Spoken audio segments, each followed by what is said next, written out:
And when we look at Scripture, at least when I look at Scripture, I've looked most extensively at Christian Scriptures, but I've looked some at other Scriptures, and what I see again and again and again is a trauma story. Scripture is a trauma narrative.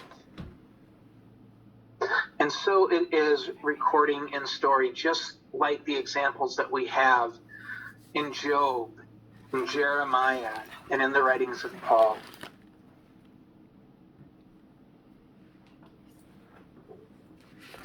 Often it will create some stress and anxiety for the child because this is not something that is enjoyable to discuss. And what we do is we help the child see that they can manage these strong emotions,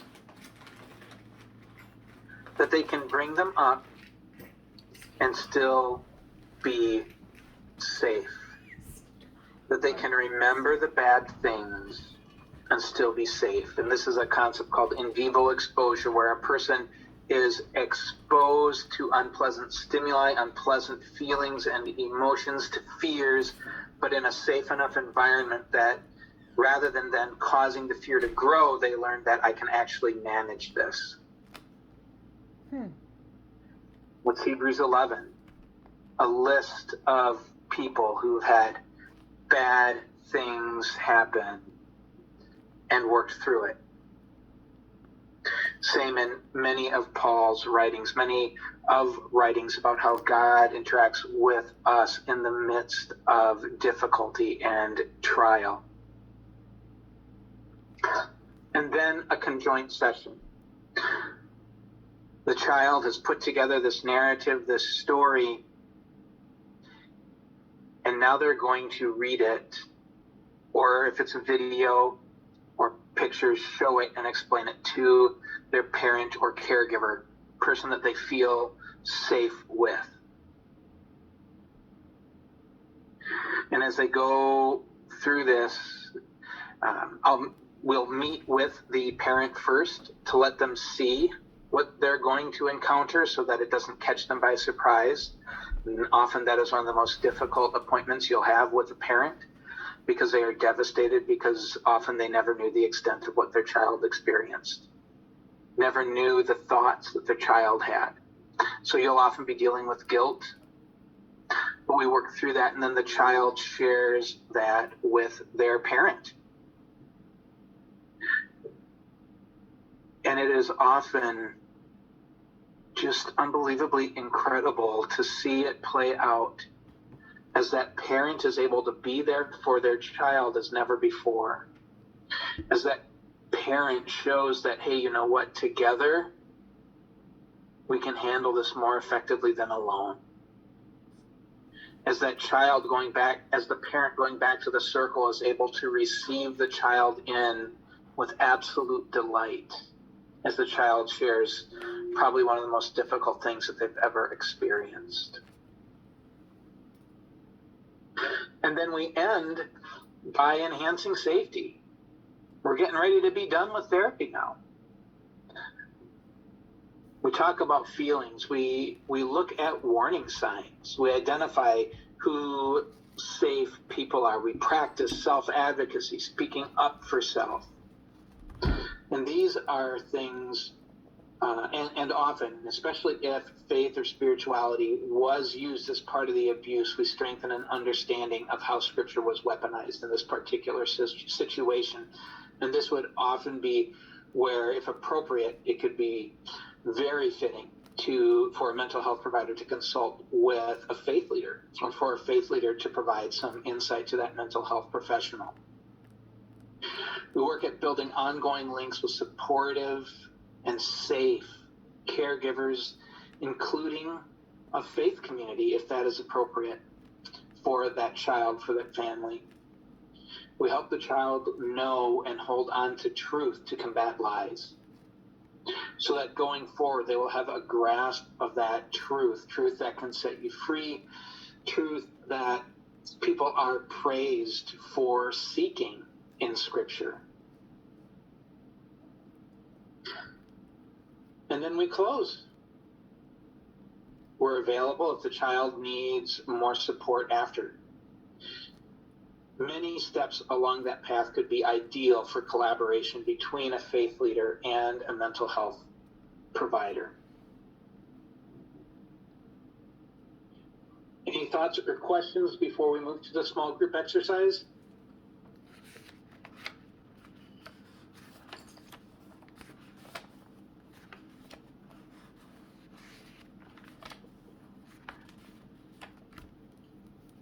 All right, well, thanks everyone for just your passion to help kids and families that are impacted by this, and for your commitment to making the world safer for kids and all who are vulnerable.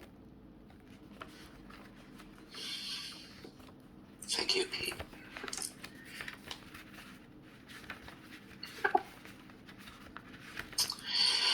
In a minute, Suzanne, I'll send you into your breakout rooms, and let me just walk through the closing exercise. So this is one of your handouts, so you should have it as well. But if you're in group 1, you'll be assigned case study 1, group 2, case study 2, and so on and so forth. You can assume the victim is in whatever faith tradition you may be in or may be working in. And then at the end, there are a series of questions, 5 to be exact. So with your assigned case scenario, chat through each of those questions, pick a spokesperson, and then when you come back in about a half hour, your spokesperson will share with the group how you answered those 5 questions, and then Pete and Allison and I'll offer any thoughts that we may have, and then we'll wrap up. Does that sound okay? Any questions? And again, you'll have about 30 minutes, and when you go into your group, if you need a potty break or the like, all the power has been conferred to you in that regard. Suzanne? Yeah, so group 1 again is the CAP group, the folks that are all together. Group 2 is David Schultz and the folks from Missouri. Room 3 is Dr. Pamela, Mary, Jana, Jim, and Melissa and Frida. And then room 4, it's Anne, Beth, Martha, Taylor, and Ty. And don't forget to pick a spokesperson. Any last questions before I send it forth? I have one quick comment. Unlike the hypothetical, all of these scenarios are actually based on real cases that have crossed my desk over the years. So they're all rooted in actual events. I changed a few things around to protect everybody, but yeah. So they are gut-wrenching, realistic questions you'll be trying to address. Answer the question in the chat. This was sent last Monday by me. It's that email that had all knowledge about the training, and it was an attachment. Okay, I'm gonna send you, and you can email me directly if you just want me to forward that again to you. Okay, thanks.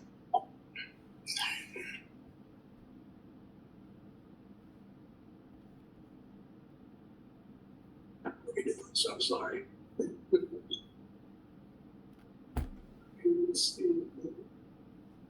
Hi all. Hello. Hello. Get the mouse. I was trying to find. No, just mic. Turn down to the lower right. Oh, the mic's on. Okay, that's all.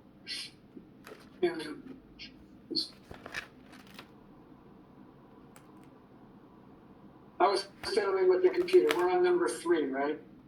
Yes. Yes. Okay, just confirm. Can you read the case study aloud? I'm trying to locate it and I don't have it.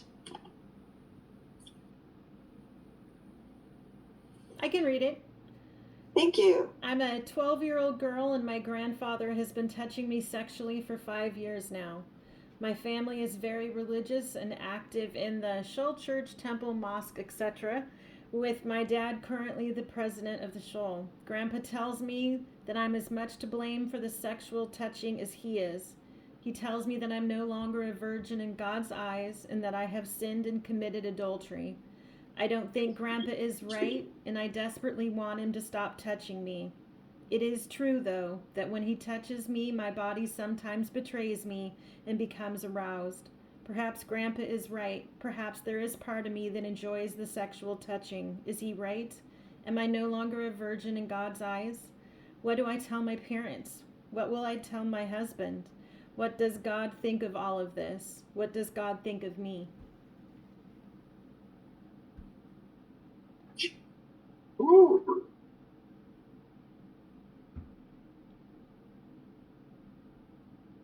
We have 5 questions to go through. From your professional perspective background, discuss the aspects of the case. 2, consider spiritual impact and identity. Identify what the obstacles are to healing. 3, how do you specifically address spirituality/faith in this case? How would you answer the survivor's questions? 4, who are the other conversation partners that you would need for a holistic approach to the healing of the individual? And 5, what resources would professionals need who are working with this individual? So we're supposed to answer question number 3, which is her question about spirituality and her faith. So we're All 5. Yeah, we're case 3, so the one about the girl being abused by her grandfather, and then we answer all the questions. Oh, all of them. Yeah. Or we could cheat and just Number do 3, I 1 guess. from How long ago? professional background. Okay, I don't know what category it falls under.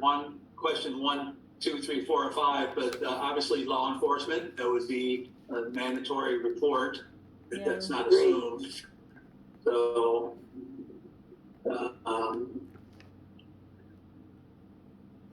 you're gonna be working with them Yeah. on levels and everything you talked about yesterday that surrounds that.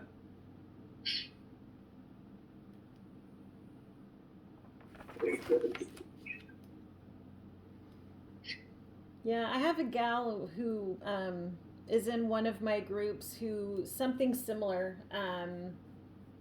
She was raped at 16 and forced to marry the man who raped her because they had had sex. And her mom kept telling her that she had lost her virginity and that she was not a good Catholic. And part of what we had to work through was that she did not lose it. It was taken, and that is very different than her making any type of choices, and that the sin and the shame does not belong to her, that belongs to the grandfather who committed. And that was this big thing for us that we had to work through, was getting her to let go of that level of responsibility. Mm-hmm. And how bodies just respond, and we don't have control over those anyway. Right.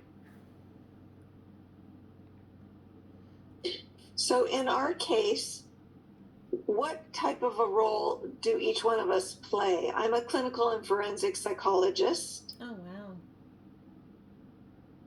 And Melissa, you are on a care treatment team? Yeah, I work with women, young ladies and women who come from any type of abuse background, and Okay. work with them individually, and then help also connect them to resources when I need more assistance. So how would you actually use your approach in helping this individual who came to us? The way I go about what I do is start by identifying what abuse is and where abuse comes from and where abuse starts at, and identifying it within the family before we start even working on to her own specific abuse. Mm-hmm. And then move forward from that. At this point, since she's 12, and it is within her family, obviously as a mandatory reporter, that piece, as he said, would already have come into play. But starting out with where abuse comes from and identifying the abuses, and then I do come from Christian background and do Christian counseling, then moving into that piece later, but addressing the abuse and where abuse comes from and the people who do abuse first. Okay. Gentlemen, I just see one name, Jim. The guys with the cool thing on the wall. I know. So we have Jim and the other gentleman. Jim and Cameron. All right, gentlemen, what role do you play within this professionally? Professionally, I'm a children's pastor. Oh, very cool. Awesome. And then Jim, what do you do professionally? I'm a pastor as well, administration and outreach and missions. But yeah, as administrator, oversee various aspects, security, ministry, second to this guy, and everything else. You gentlemen are the Calvary Chapel, correct? Yes. Correct. Yes. I attend North Coast Calvary Chapel in Carlsbad, California. Oh, wow. Okay. Okay. The other West Coast. Yes. We're on the West Coast of Florida. Okay. Well, question to you gentlemen then. How would you both approach this if this were a person in your fellowship? Well, there's many aspects. Obviously, I don't want to just cave on the answer, but it's applying many of the things that we've learned the last couple of days, and it would be reverting to what our policies would kind of guide us in, and the questions that are put before us, because let me see, I got to scroll back up to the case study, but when you got these people that are high up in the church or involved in the church, that's going to have different elements. Who is called to the initial emergency meeting? Obviously, is not going to be the offender. Yeah. It's probably not going to be the dad who's currently the president. So you got quite a few kind of difficulties there, but you have to navigate them. Yep. You still have to be able to navigate them slowly, not pushed by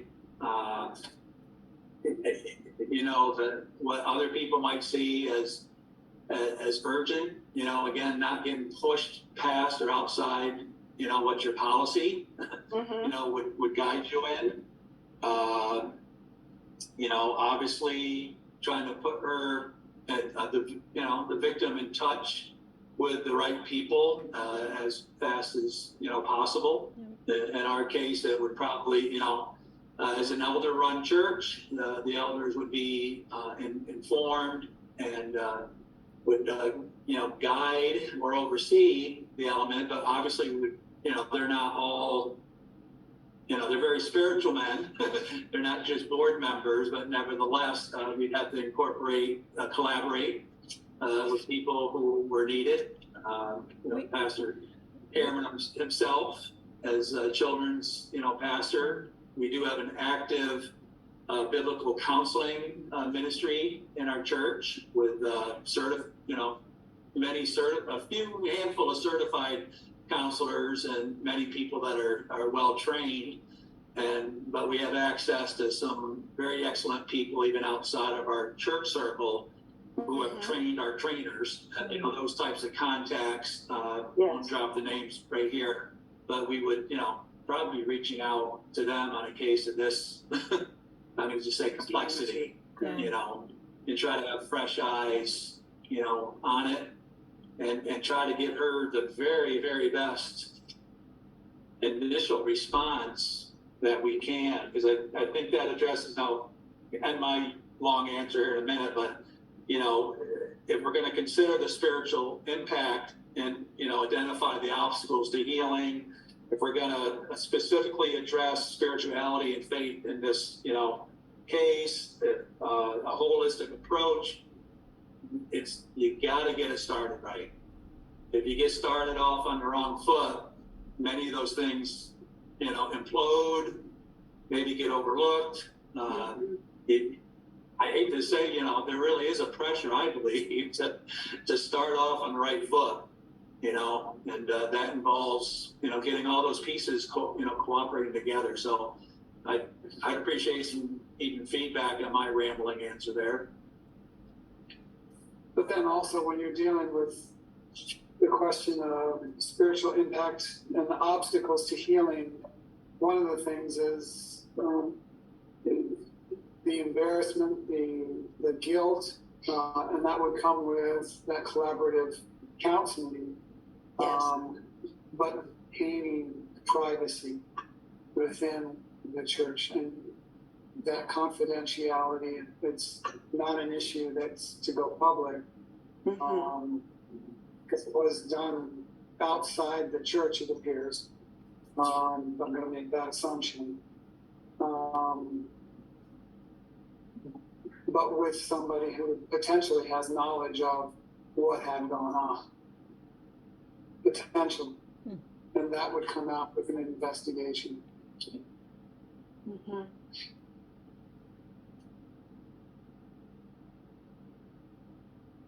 Jana, what are your thoughts?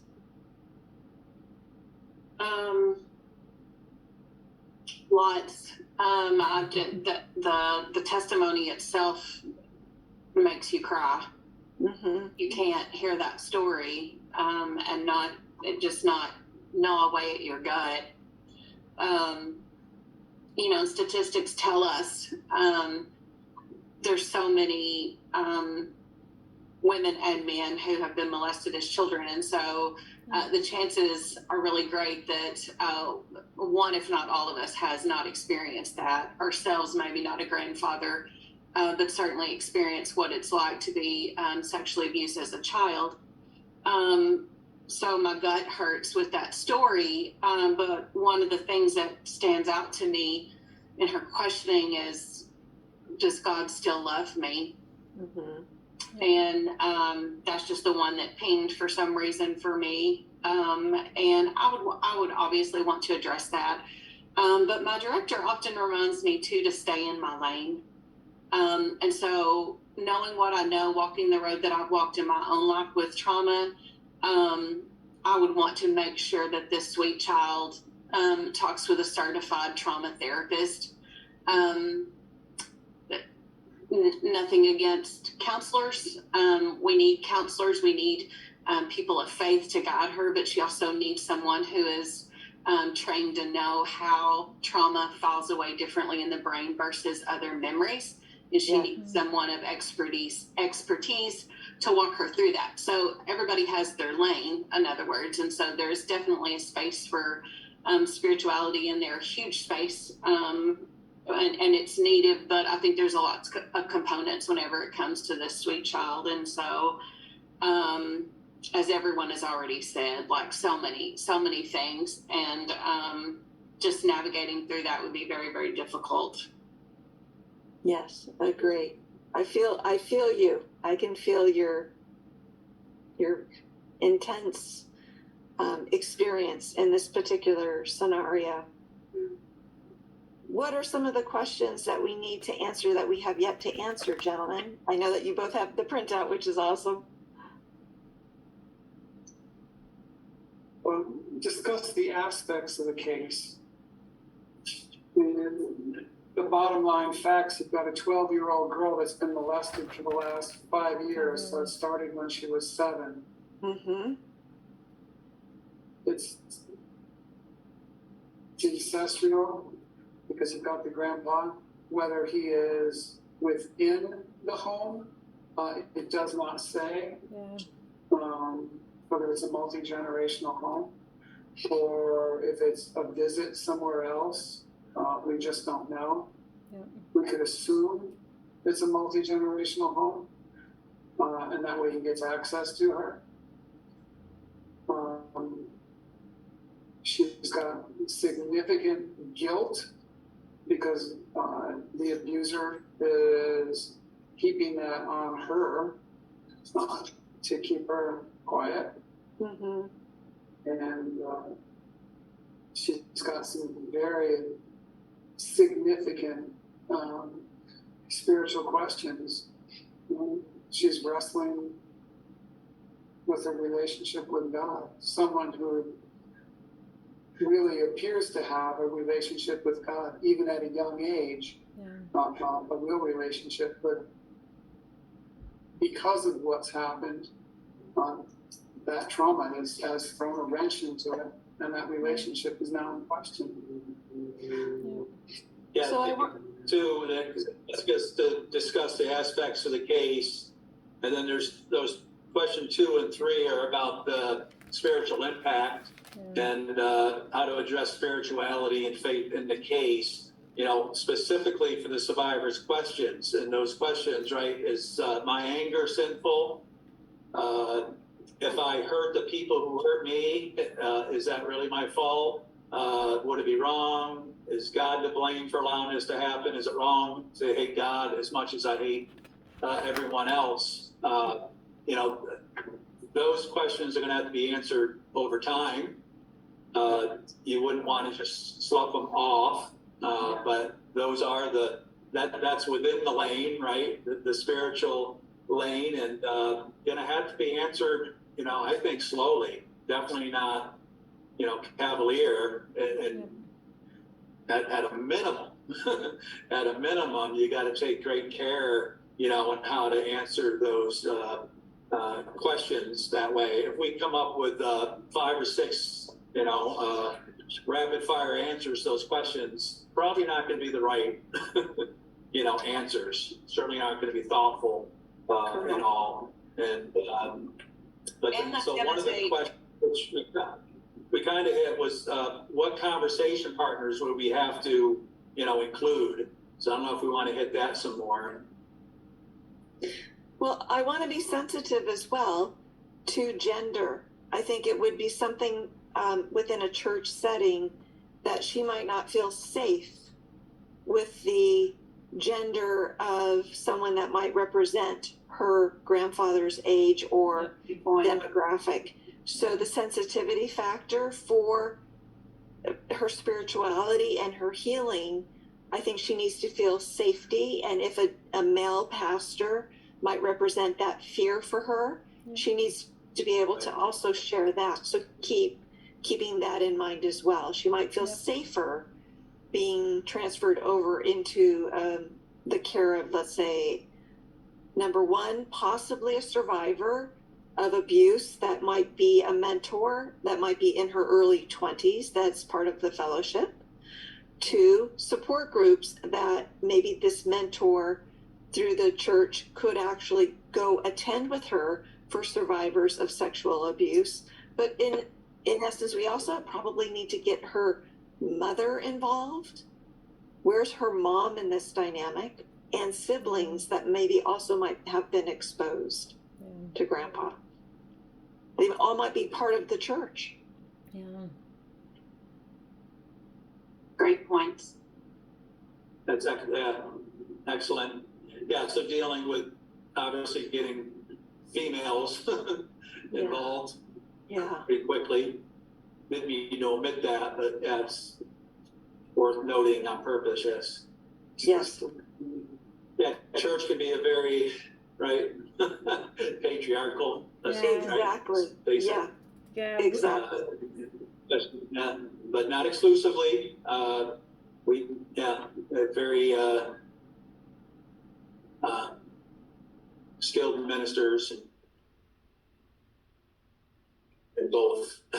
Yeah, Which I appreciate. Go ahead. I'm sorry, Melissa. No, I was just gonna say, my church is male elder run, and they have many gifts, and being compassionate, empathetic, and trauma informed aren't exactly all their gifts. That's why we did create a team, like you guys were saying as well, that is actually made up of trauma informed women to come alongside in those situations rather than having them interacting with yet another male.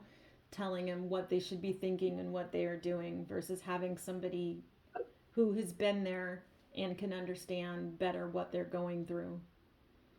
Yeah. There's also some phenomenal research that helps a trauma-informed therapist to recognize the spiritual aspect. And there aren't that many trainings, such as we're attending, where Christian therapists do actually incorporate trauma-informed care. So the brain, the neurobiology, the physiology, all of those aspects. Another part of that might be her having to go to her first OBGYN appointment. Yeah. And we need to teach her about that because we don't know yet if she's had her first menses. Yeah. And grandpa might be, that might have been part of his predatorial nature. And now that she's reached 12, that might be part of her dynamic as well. So if there's any pediatricians that are part of a church, that might be helpful, that she might feel safe with going to a pediatrician that attends, that's Christ-informed, that can help to explain scientifically, no, your body is safe. You are still fully intact. And if you can come from a scientific aspect and incorporate the spiritual and the physical, and then we've got the emotional, and then the trauma-informed. I love working with pediatricians. I do a lot of work with pediatricians, and I don't want this young woman to develop an eating disorder, suicidality, getting into the wrong peer group. So purity and shame and guilt and trauma are so intertwined into so many of the youth that I work with that develop all of these disorders. I think it goes back to the collaboration section of Mr. Singer's talk, I believe. It's been a long day. I think it was him.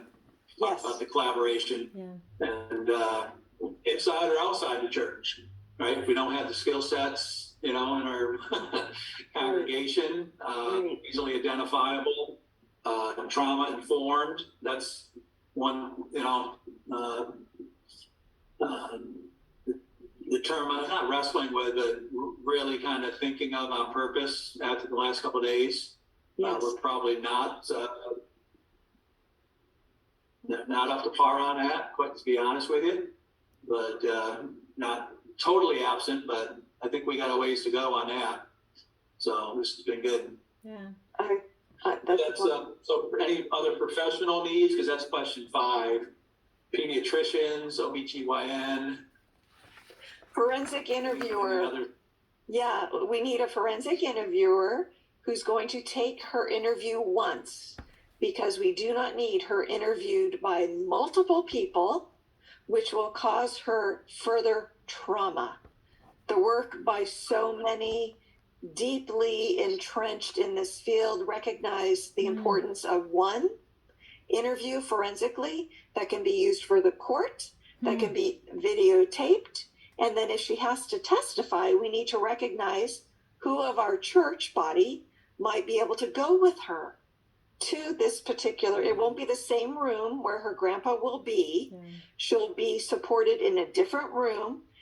I have actually a trauma dog, a Labrador, that is being trained to go into court with these children that have been harmed. And so that also, just from a scientific aspect, having that dog as a safety measure. I mean, I love my labs. Sorry. So I'm going to suggest possibly in church, she might need her own emotional support animal. And then if your church would allow her to have that animal, I mean, that's one of the most fabulous ways to help a child heal from trauma. Mm-hmm.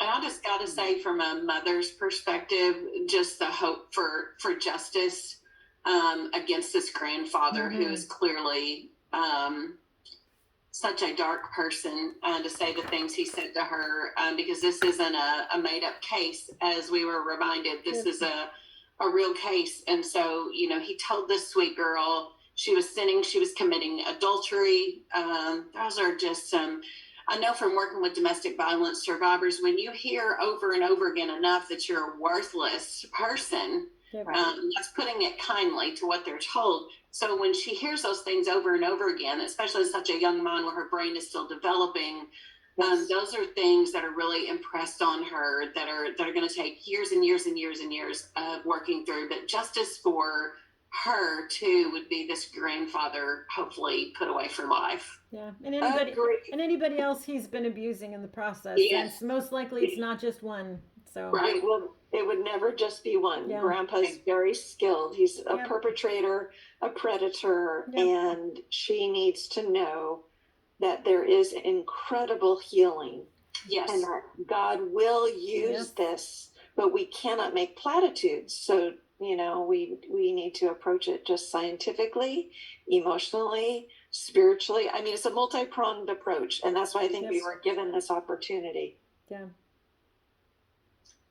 Right. One of the questions had to do with the obstacles to healing. Consider the spiritual impact and identify what the obstacles are to healing. What would be the obstacles? I think her sexuality, number one. So she has been triggered in a part of her body that God designed for pleasure, and that has been dramatically harmed. Yep. So how she needs to incorporate her sexuality and her future relationships, to me, is fundamental spiritually, because God created her to enjoy that aspect of her life later on. And we need healing in that area and restoration for purity for her to know that you are not scarred permanently. In Christ, you are completely healed. And so for her to understand in her little tiny brain, over 5 years of molestation, we don't even know the total number. Yep. Yep. And how one assault affects the brain, neurobiology. Yep. I appreciate that. As someone who was sexually abused for a long time at a young age, that was not anything anybody addressed with me. Oh gosh, I'm sorry. And I am proof that when it is not addressed, it goes very, very wrong for a very long time, and it's really hard to get that back to where it should be. Yeah, I appreciate that. That's something you are aware. I preach it a lot to people, that this needs to be addressed and not just forgotten. It's not just about emotions.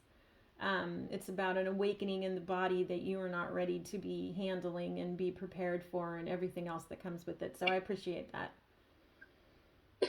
I am so grateful that you understand. That's my work. That's what I love, what I do. That's why I went to grad school and did this. I also have a master's in criminology because I loved understanding the criminal brain. Yeah. And I specialize actually in women that abuse. So, I want to meet you. You know, that's what I was going to say. We need more of you. I know, and she left, and I'm like, I want to meet her. I wrote her name down already. So. Well, it was Dr. Pamela who? Watkins. Watkins with a D? Watkins. Okay. And then she's PSYD is the letters after her name. Yeah, no, I'm the same thing. I wrote her name down. I'm like, I want to look her up. You can just tell by her voice the things she said. Yeah. Yeah. I know. He's our spokesman, right? Yes. See if she's back in her full group on the I back. totally vote she's the spokesman. 10 seconds. Yep.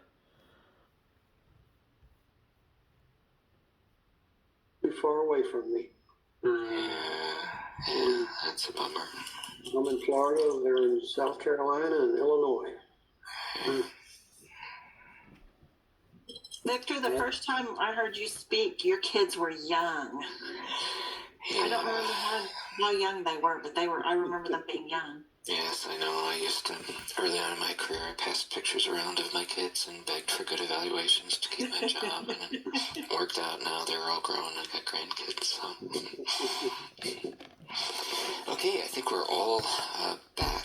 So let me just share my screen to show you case study 1 in case that wasn't one you read. My mother used to tell me that she wished I had never been born. She said she wanted to abort me, but it was too late. The doctors wouldn't let her. She told me I was ugly, stupid, a drain on her financially. She used to hit me. She also had a lot of boyfriends, and some of them touched me sexually. When I became a teenager, I turned to drugs and alcohol and sex to feed the ache I've always felt inside. Now I'm 22, I'm pregnant, I'm alone, I just don't want to be preached to. I don't want to be told about all the things I've done wrong. All I want is to find a God, any God that understands my pain. What do you have to offer me? Group 1, who's your spokesperson? That's me. Okay. Yes, so hold on, I'm being told I need to zoom in on myself a little bit so you know who's talking.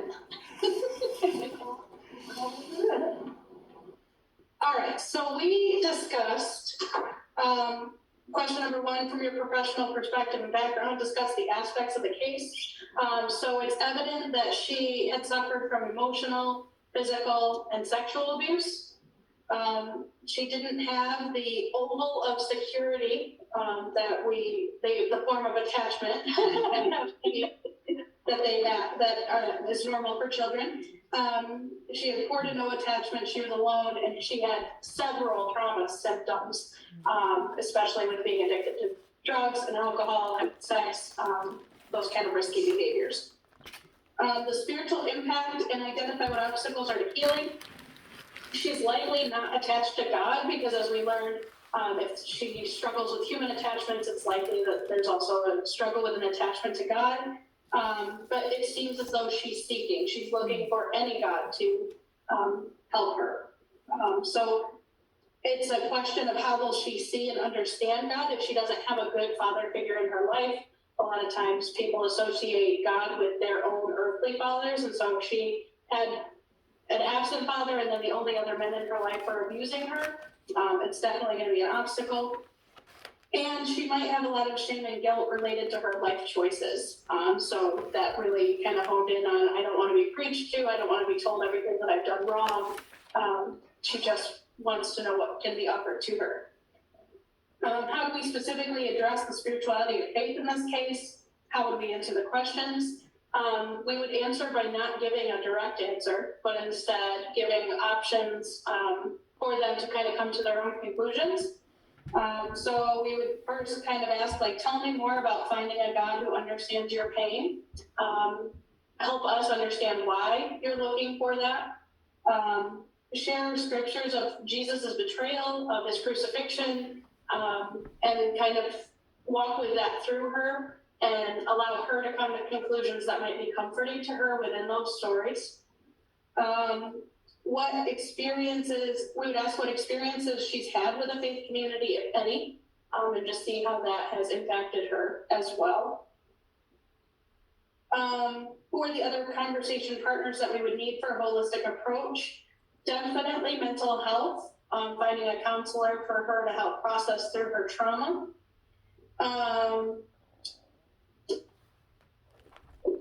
Getting her engaged in a faith community. So we were kind of discussing how she's pregnant and alone now, and she's going to have needs. You know, she's going to need help with childcare for her kid when it's born. She's going to need material needs like a crib and diapers and all the things. And so how can we as a faith community come alongside her in that so that when she is ready to think more about God and consider her faith, her main focus isn't how am I going to feed my child, but okay, now that I know that that need is being met, how can I be a better parent? How can I gain tools to take care of myself, to be a better mom? And then also other services, medical, making sure that she's seeing an OB for her pregnancy, and maybe encouraging parenting classes and help with her addictions. And what resources would professionals need while working with her? Definitely, if we're part of the faith community, finding mental health resources for her, finding therapists that are trustworthy, that are trauma informed, helping with addiction abatement. So finding maybe some drug and alcohol counselors that could help with that, or if she feels like she needs to go into a rehab, finding connections for her there. And just all around being trauma informed and understanding that her behaviors have a cause. It's not she's a bad person, it's things have happened to her, and as a result of that, she is acting out in these different ways. That's all we got. Great job. I love the listing of all the resources to connect her with. She's a reminder of, I had the quote from Nate Frombach, a pastoral care professor at my seminary. I don't know what to say or do, but we'll stick with you. We'll figure it out together. She has so many needs. Where do you start, right? And I think you're spot on to start on the pregnancy. It's probably her most immediate need, and to get her medical and other services there.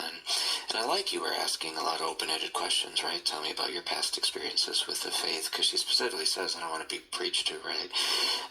And so it's probably not going to go well to start, with the Bible study here. Instead, show her faith, show her God by your actions, right? By your compassion, and then be open-ended about learning more about her experiences, and then figure out how to reconnect her to a tradition if that's what she wants at the end of the day.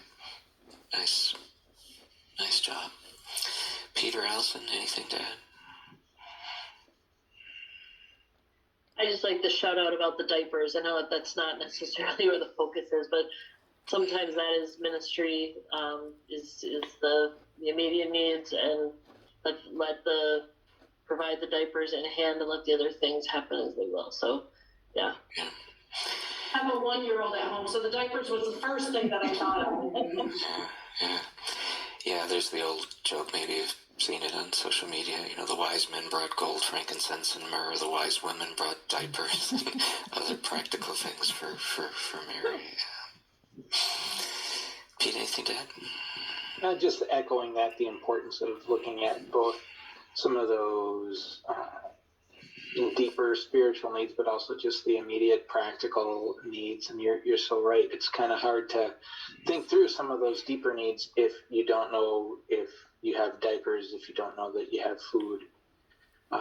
And then I think just something that we all keep in mind, like you were saying, Victor, is sometimes it's not about what we say and do, it's just being there.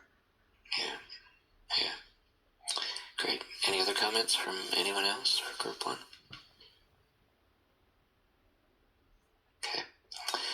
Allow me to share my screen. We'll take a look at case study 2. I'm a 40-year-old man, twice divorced, with no children. My childhood was filled with violence. My dad often beat up my mom. Sometimes he hit me.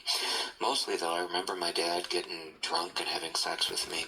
Started when I was about 5, continued till I left for college. I can still remember the smell of his breath as he grunted over me.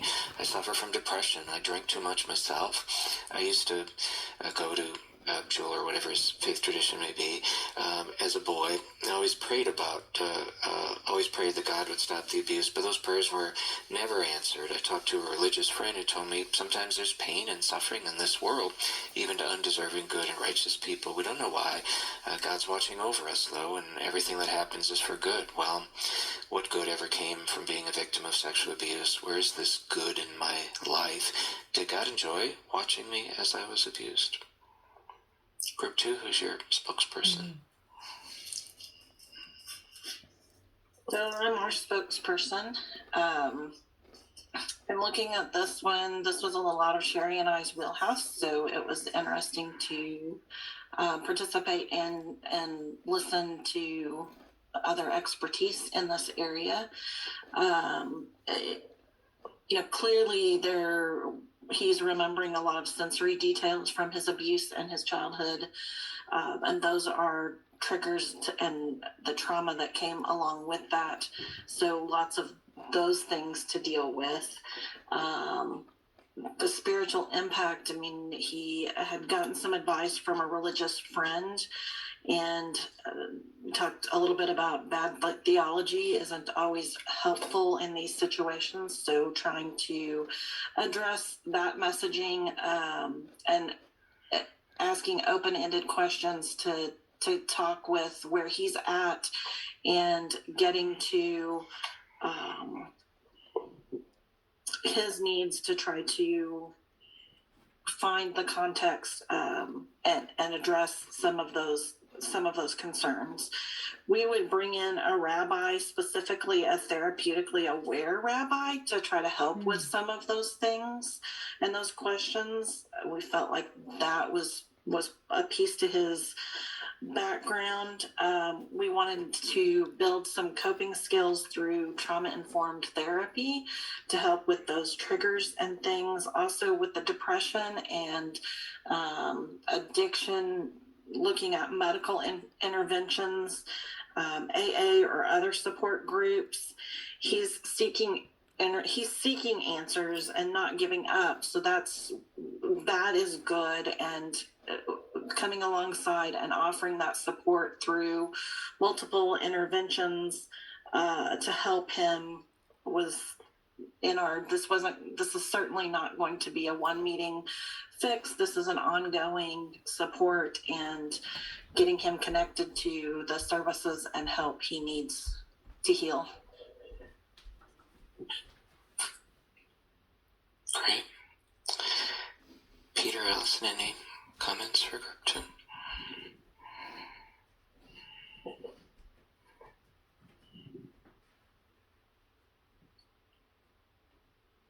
I guess if you're not going off me with the answer is no. I would add this, the concept of Matthew 18, and here we had a rabbi rewritten this in a Jewish context, but I've often seen among Christian survivors a real struggle with, not Matthew 18, Romans 8:28, good, everything will work out to my good, and they really struggle with that. Where is this good if they're suffering from depression and their families split apart and there's just other suffering in their life, right?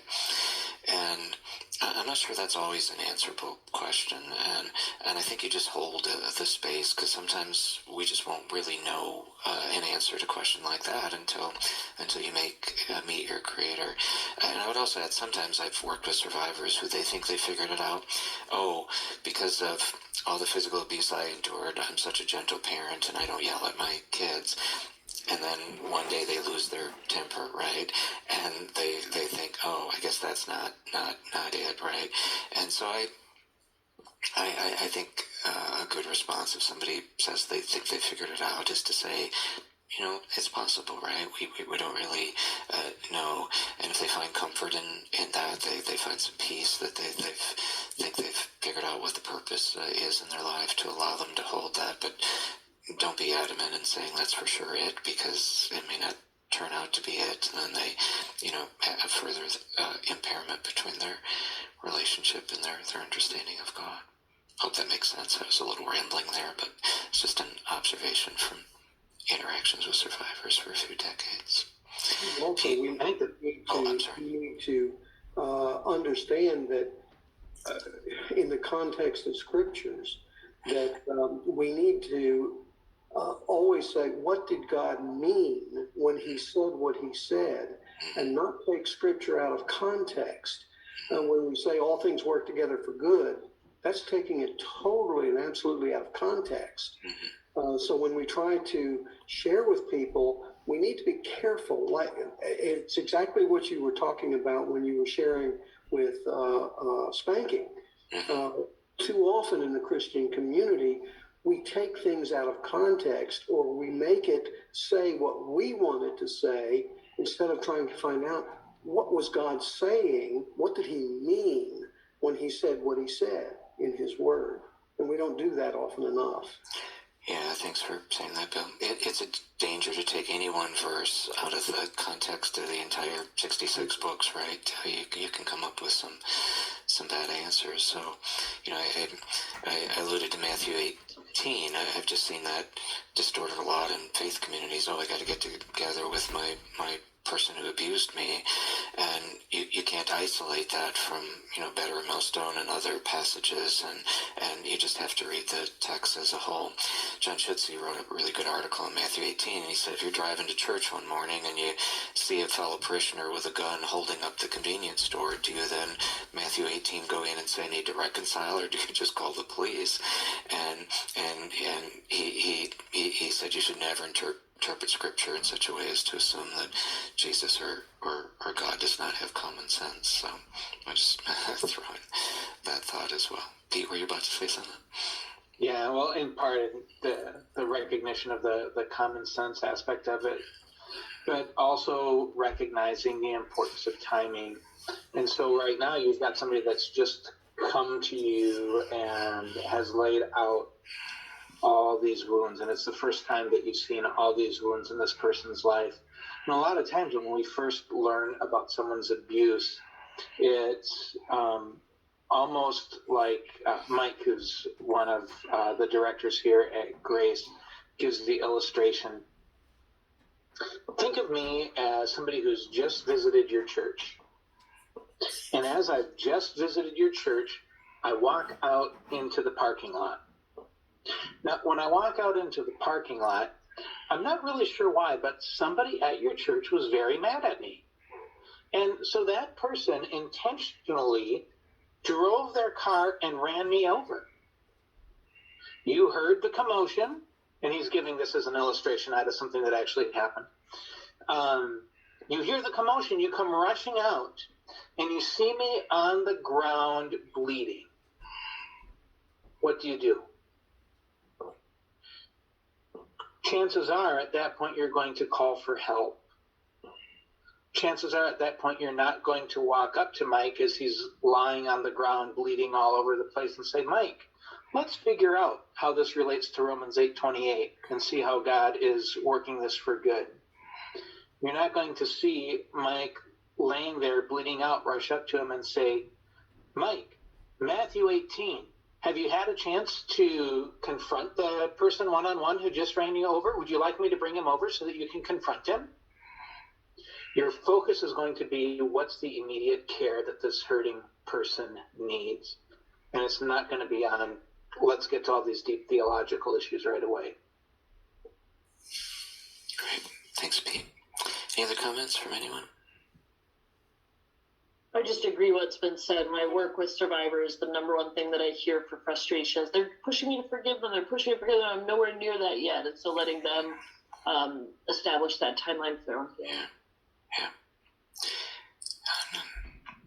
Ralph, I saw the comment in the chat. It was good to have you in the class. Okay, we're halfway through. Case 3. I am a 12-year-old girl. My grandfather has been touching me sexually for 5 years now. My family's very religious and active in whatever the faith community is. With my dad currently the president of the faith community. Grandpa tells me that I'm as much to blame for the sexual touching as he is. He tells me I'm no longer a virgin in God's eyes. I've sinned. I've committed adultery. I don't think Grandpa's right. I desperately want him to stop touching me. It is true, though, that when he touches me, my body sometimes betrays me and becomes aroused. Perhaps Grandpa's right. Perhaps there is a part of me that enjoys the sexual touching. Is he right? Am I no longer a virgin in God's eyes? What do I tell my parents? Will I one day tell my husband? What does God think of this? What does God think of me?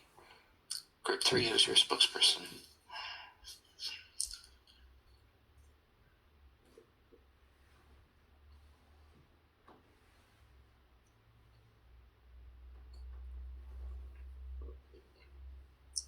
We had a group 3, right, Suzanne? So it's Pamela Watkins, Jana, Jim, and Melissa and Frida. Do you guys have a spokesperson? It might be Jim is talking, but he's muted. Is that what's happening? Oh. Jim, are you muted? I think I saw his mouth moving, but... Okay.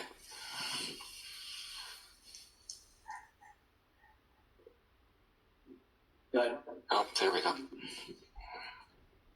Well, we discussed the aspects of the case, and we've got something where obvious law enforcement's brought in, but you've got a 12-year-old abused, 12-year-old girl who's been abused for 5 years, started at 7, a very impactful age. It's probably, we're going to assume it's a multi-generational home, and that's why Grandpa has gotten access to this young girl. The girl has got significant feelings of guilt laid on her from Grandpa. She's a young girl who appears to have a relationship with God, yet her relationship with God is now in question because of the abuse that's gone on and the emotions and feelings that she's got because of the trauma.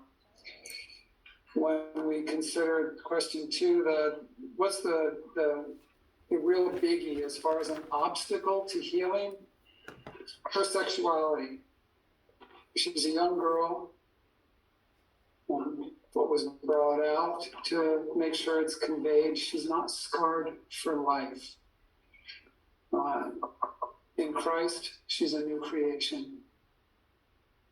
But that would be probably one of the biggie as far as obstacles. In question 3, when we start looking at questions and trying to address it, well, we're going to stay in our lane, number 1. But what was addressed was she didn't lose her virginity. It was taken. And I think you even brought that out in the presentation yesterday. Also speaking to her reaction with the abuser, her body's natural response reacted. It was not that she approved what Grandpa was doing. It was how God had created her body. Who are the other conversation partners that would be needed for a holistic approach? One of the things which was a great idea, which you're talking about a young girl. Grandpa was male, older gentleman, so somebody walking her through this to not initiate those feelings and freezing up in front of a male would be somebody gender specific, a woman walking her, hopefully possibly from the congregation even, to help her in the fellowship to walk through all the processes that she would be walking through in going through this abuse, and from start to finish, from knowledge to hopefully Grandpa getting locked up. Lon, what professionals would need to be brought in? Well, she's a 12-year-old, been abused since 7. Speaking to pediatricians, the OBGYN, as far as an exam and that first thing of her first time in, talking about, has she even gone through menses yet? Being very cautious and ensuring that the forensic interview is done once and not something that she would have to repeat again and again, reliving that trauma. And what was also something I never thought of I think Pamela brought this up, was specifically a potential of an emotional support animal to help her walk through, be it in the congregation, if she's still going to attend the church, hopefully being able to continue within the church and receive care there. But definitely the trauma informed folks that would be able to minister to her. We talked about within our own church having various counseling ministries and things, but when it was discussed, we need to stay in our lane. You really need somebody. This is a trauma, and you need to have somebody who's capable and trained to deal with the specific trauma that's being addressed.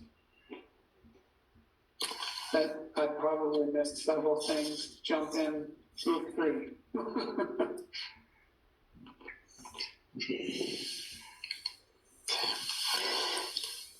Great. Involving the mother and siblings. I did not.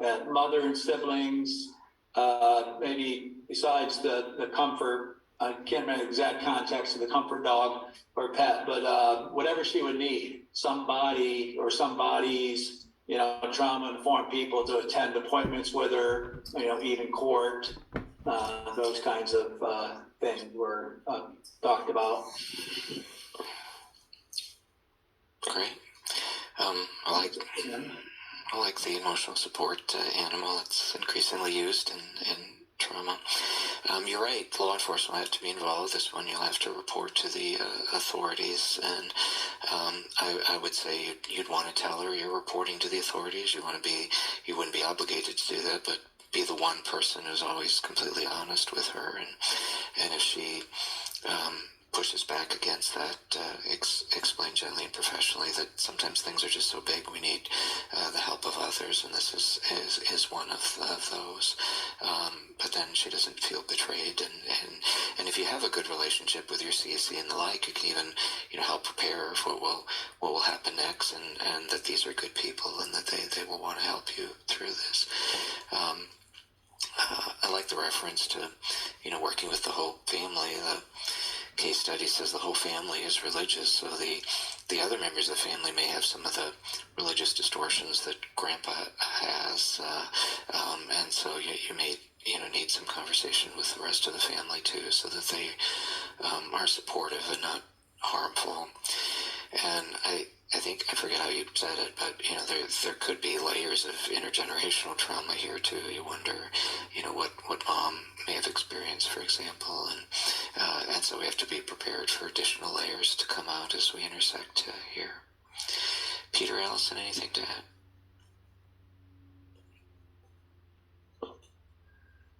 I thought it was a solid. I had nothing to contribute there. Yeah. I'll comment just a little bit, because one of the things that a lot of people have mentioned is this idea of a trauma-informed response or trauma-informed care.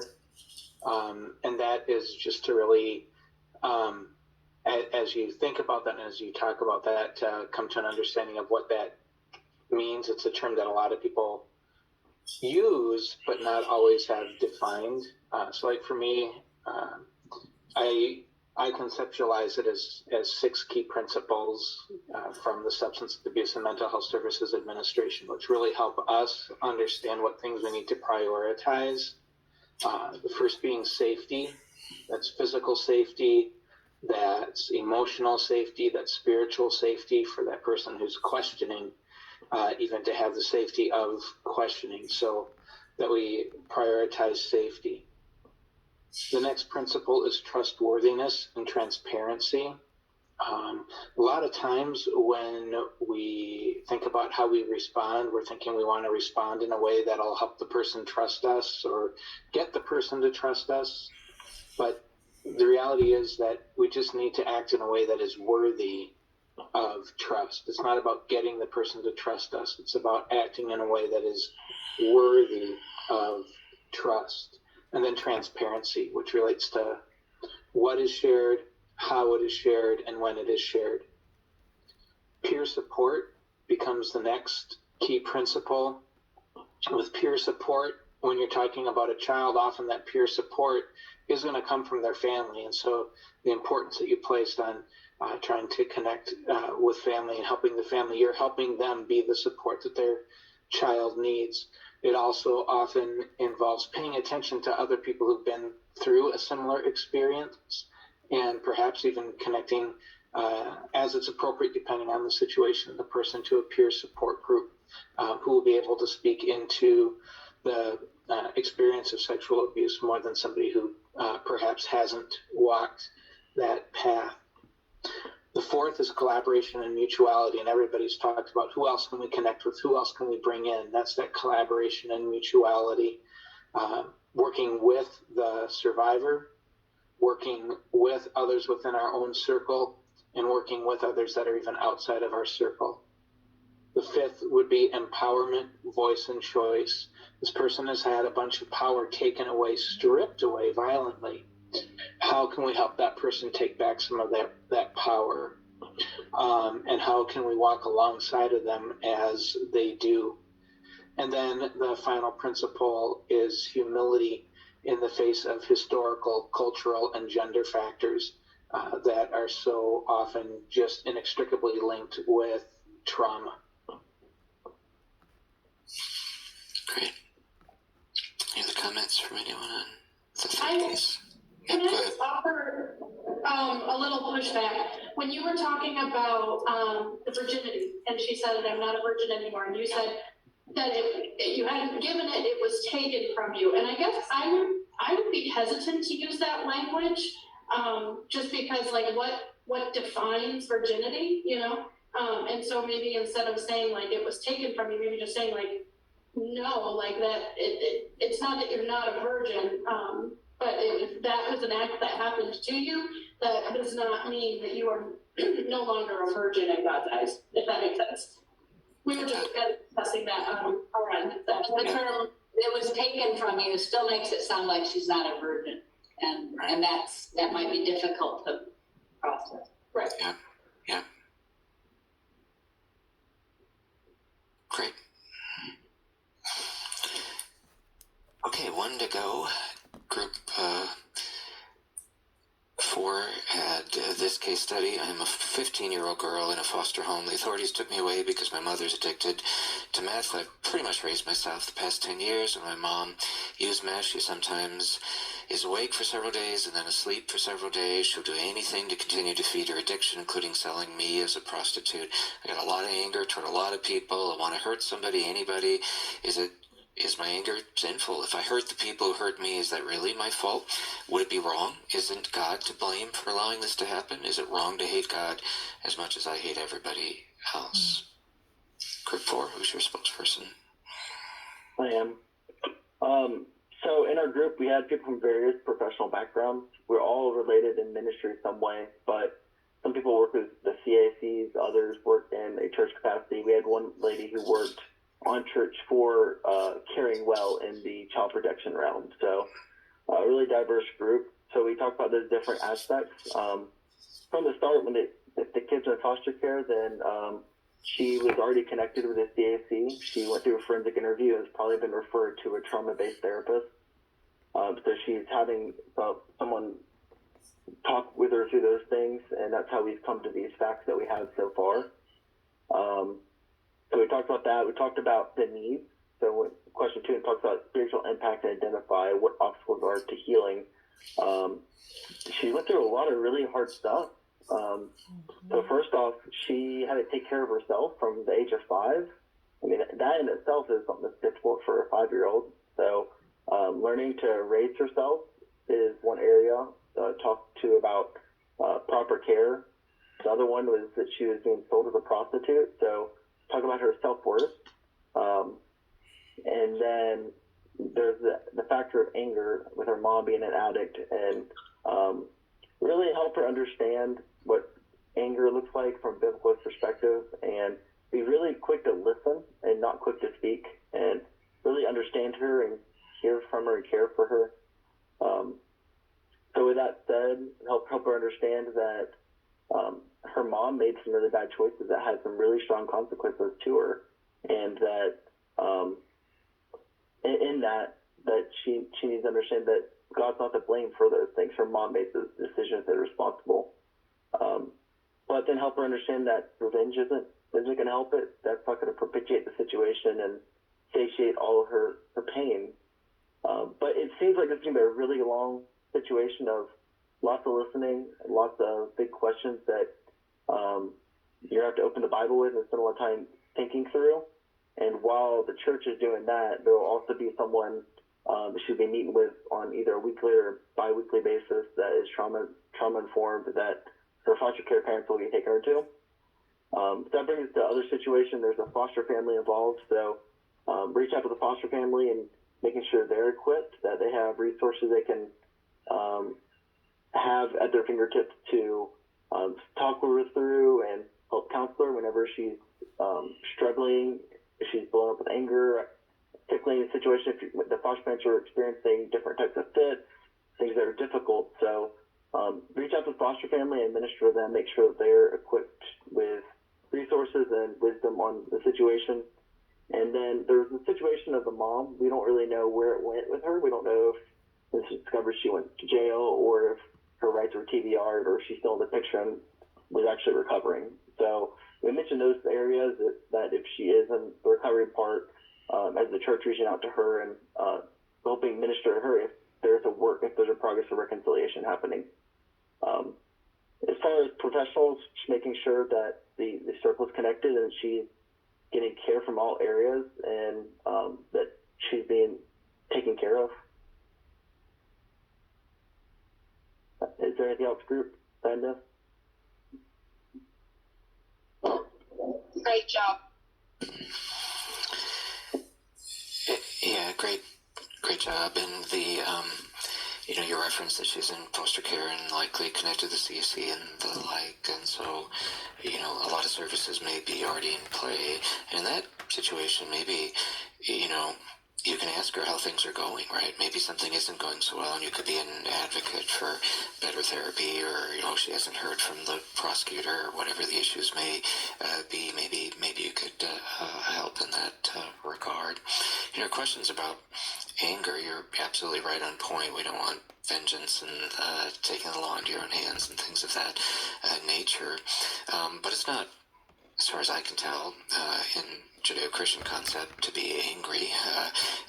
Moses gets upset and breaks the Ten Commandments. Jesus is turning over tables in the temple. So there's such a thing as righteous indignation, and God is almost certainly upset as well about these things. But what do we do with that anger, right? How do we turn it into something positive? And as you point out, it's not vengeance, right? Justice is the sort of thing we should seek if we can. And then her comments about hurting others, I think we'd probably want to ask if she has any thoughts about hurting herself and make sure that's not in the equation here. Nice job, Peter. Alice, anything to add on that one? Okay, comments from anyone else? Okay. We're in the home stretch. I want to thank Pete and Allison and Suzanne for teaching and administrating and otherwise helping with this program. Thanks to each of you to spend 2 days in these very difficult topics. It says a lot about the heart of each of you. Martha, the sessions were not recorded. We purposely don't record them because we worry it inhibits conversation. Sometimes folks want to share their own experiences and frustrations, and so we typically don't record. But we do offer the courses periodically, and so there are other forms for folks to come, but that's why we don't record.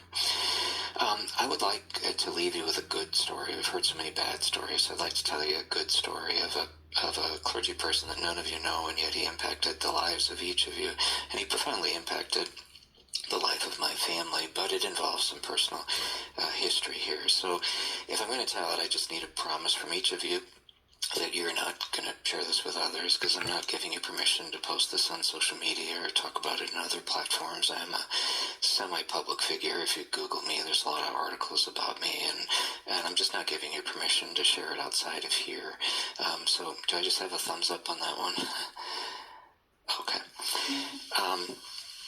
My maternal grandmother had a really hard life. She grew up in poverty. She was the youngest of 18 children, and at a young age she got married and had a baby, and her first husband abandoned her and her daughter, and then she had 3 more marriages, and each of those husbands committed acts of violence, and her daughter, of course, grew up to be my mother.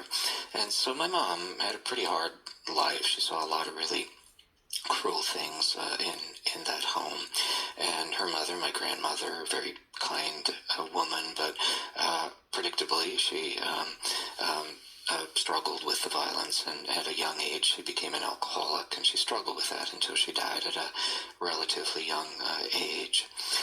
Well, my mom didn't have a lot of support, and one day she wandered into a Lutheran church in southeastern Minnesota. And we've heard stories of bad pastors. She, by the grace of God, found a good clergy person who took her under his wing and invited her into Sunday school and other youth activities. Now, we're talking 30s, 40s, so there weren't a lot of resources for kids going through a hard time. But he was kind to her and got her engaged, and so the church became an extended family to her. Today we would say from research that he was building resilience in her, a buffer against the high A score that she had.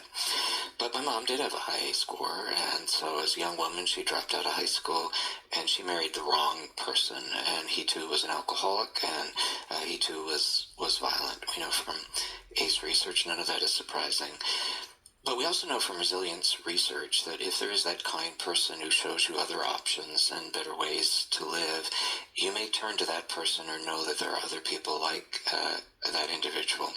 And so my mom, as a young woman, goes back to the same pastor who helped her as a child and explains the situation and wonders if there's a scriptural basis to leave this abusive person, because she just couldn't bear the thought of having children with him and those children being exposed to what she endured as a girl. And the pastor says, absolutely, there's a basis for divorce. It's called abandonment. He wasn't going to interpret the Bible so narrowly that abandonment only means physically leaving. Abandonment is I refuse to fulfill my obligations to my spouse. In the Lutheran Church, you take a vow to love your wife as Christ loved the church. Christ did not beat the church. He died for the church. And so he said, absolutely, there's a basis for divorce. I promise I will remarry you. And the top priority of our church is to keep you alive. This was in the 1950s or so. There were no domestic violence shelters or the like. There was just one caring pastor who understood what a godly response to trauma would look like. So my mom did get away, and a few years later she did remarry. That same pastor remarried her to the man who became my father. When my dad proposed marriage to my mom, she responded by saying, "Will you drink?" which makes perfect sense given her life. And my dad said, "Well, I like to have a beer once in a while, but I promise you I'll never have alcohol in the house, and I promise you if we're out in the town, I'll ask your permission for every drink that I have." And my mom decided she could live with that. And so she married my dad, and my dad kept that word. I lost my dad about a year ago. But I remember a few years ago, my dad's in the mid-80s in a wheelchair. Clearly he's not going to be an alcoholic, clearly not going to be abusive. But we were at a wedding, and somebody came up to my dad and said, "Don, do you want a beer?" And even then, in his mid-80s in a wheelchair, he turned to my mom and said, "Lily, is that okay?" So he kept that promise for forever. And this is also why my mom was adamantly opposed to corporal punishment. My mom now has dementia. She's 86. She struggles. But even now, if there's like a TV program and there's a smack, she can jump. It's just a trigger to her. And that same pastor advised her, of course, you don't have to hit your children. And if he hadn't given that advice, she would have absolutely left the church cold. And so, how did this pastor influence each of you? If it hadn't been for him, I probably wouldn't have been born. If I had been born, I'd had a different father, I'd have a different DNA, I'd have a very high A score. Who knows what would have been the trajectory of my life.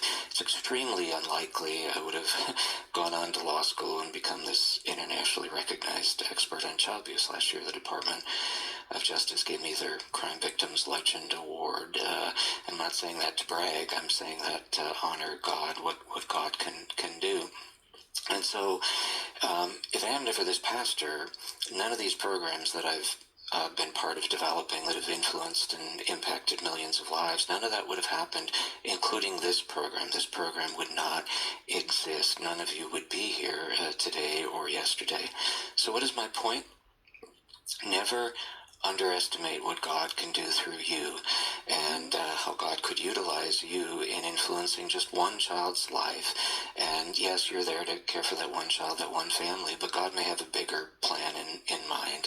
And you may never fully understand until you get to the other shore what God has done through you positively in the lives of children. So I wanted to leave you with that positive story. Anything else anybody wants to say before we bow out? Okay. Thank you. You're welcome. Yeah, thank you all. Yep. Yeah. All right, you're welcome. Thanks, you. Our faculty will stay on if anybody wants to chat with us, but you're free to go. Thanks everybody for all you do. Thank you. Thanks, everyone. Thank you Thank very you. much.